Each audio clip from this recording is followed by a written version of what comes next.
اعوذ باللہ من الشیطان الرجیم بسم اللہ الرحمن الرحیم الف لام میم ذالک الکتاب لا ریب فیہ۔ یہ سورت البقرہ ہے۔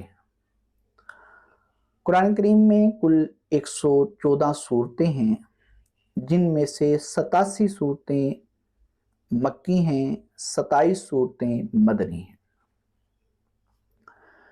صورتوں کے نام خود نبی کریم صلی اللہ علیہ وسلم نے اللہ تعالیٰ کے حکم سے تجویز فرمائے ہیں۔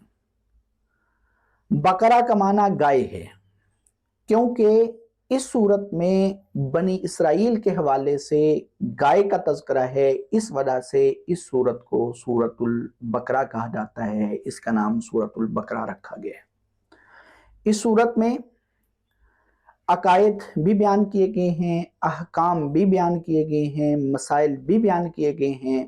اس صورت میں مواعظ بھی ہیں، اس صورت میں قصص بھی ہیں، اس صورت میں عبادات کا بیان بھی ہے، اس صورت میں گمراہ فرقوں کا بیان بھی ہے، اس صورت میں حضرت آدم علیہ السلام کا تذکرہ بھی ہے اور ابلیس مردود کا تذکرہ بھی ہے۔ اس صورت میں تحویل قبلہ کا تذکرہ بھی ہے، اس صورت میں بنی اسرائیل کے قصص بھی ہیں، اس صورت میں حج اور عمرہ کے مسائل بھی ذکر کیے گئے ہیں، اس صورت میں نکاح اور طلاق کے مسائل بھی ذکر کیے گئے ہیں، اس صورت میں جالوت اور طالوت کا واقعہ بھی ہے، اس صورت میں ربا کے مسائل بھی ہیں، سود کے مسائل بھی ہیں، اس صورت میں قرض کے مسائل بھی ہیں، اور اس صورت میں تجارتی لین دین کے احکام اور مسائل بھی ہیں۔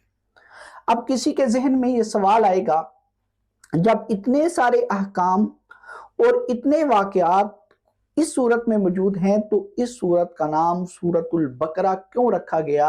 کسی اور واقعہ اور حکم کی وجہ سے اس صورت کا نام وہ کیوں نہیں رکھا گیا؟ تو اس سوال کا جواب ذہن نشین فرما لیجئے۔ اس صورت کا نام سورت البقرہ کیوں رکھا گیا؟